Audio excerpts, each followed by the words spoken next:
The harder you work, the luckier you get. It does not apply to running. The more you work in running, the bigger your total volume, the more miles that you add doesn't make a faster runner. And the sooner you realize that, the better you're gonna get and the faster you're gonna get.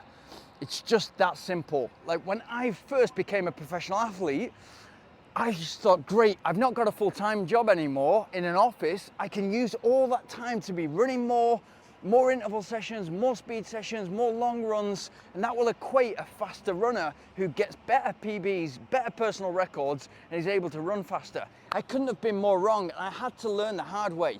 What it actually meant, giving away my full-time job, was that I now had all that extra time to fully focus on recovery and all the small things that make you a better runner.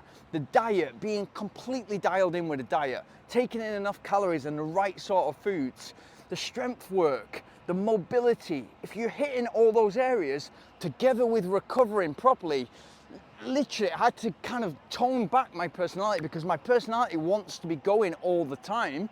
And I had to realize that the more I recover, the more time I spend lying in bed reading and lying down on a sofa instead of even sitting.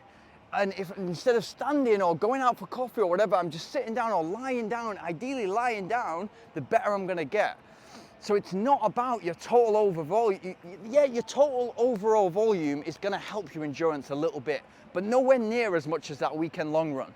It's about hitting that weekday, Wednesday interval session and your weekend long run, so that you're building your endurance and you're building your speed threshold, your threshold run, and you're building your speed in that way so that you can become an overall total rounded athlete. Remember, you're training to become as fast as you possibly can do on one day. You're not trying to run a stage race, you're not trying to run the Tour de France, you're not trying to run as fast as you can or as far as you can over a 3-week period. You're trying to become as best as you possibly can on one single day. It's about that. And to do that, you need to get your recovery dialed in. And if you have an office job at the moment, great, you're sitting down all day, but take regular rest where you're standing up, you're making sure your hip flexors are not getting too tight, and you're able to build towards that midweek interval session and weekend long run. That's all you need, together with 2 easy runs, 2 recovery runs, 6 sessions in a week, and you are in PB shape within 12 weeks if you're already fit to start with. Like I always say, get fit and then do a dedicated 12 weeks, and that's literally 10 dedicated weeks of training, 10 interval sessions, 10 long runs, and then 2 weeks or 10 to 14 days of taper, then nail it on race day and enjoy that party, because that really is the party after all the hard work you've done. It's so easy to go out there and think, right, I'm gonna do the long run today and it's gonna be, instead of 25K, I'm feeling great, so I'm gonna push on, I'm gonna do 40K, 45K, 50K.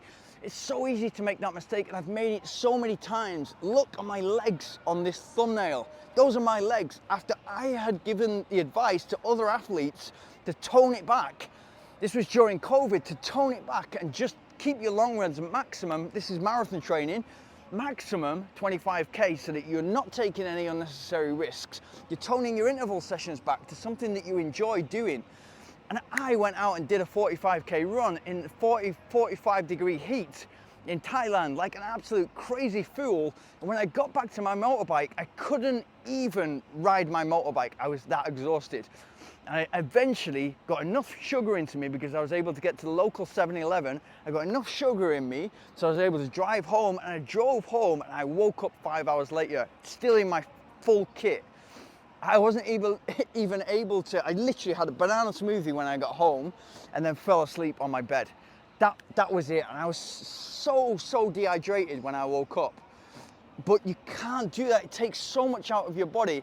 And if you do overdo it, treat it like a minor surgery or even a major surgery. Treat it how you would do if you've just come out of surgery. You're gonna eat like a champion. You're gonna eat great foods. You're gonna get as many calories into yourself, because you're boosting your immune system and every single cell in your body, which is helping you repair. Smoothies are a great way to go.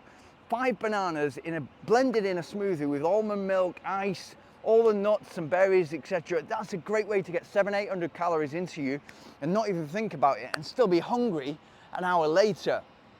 Put peanut butter, organic peanut butter or almond butter in, and that's gonna boost your calories and your protein intake even more. Put some plant protein in, some pea protein.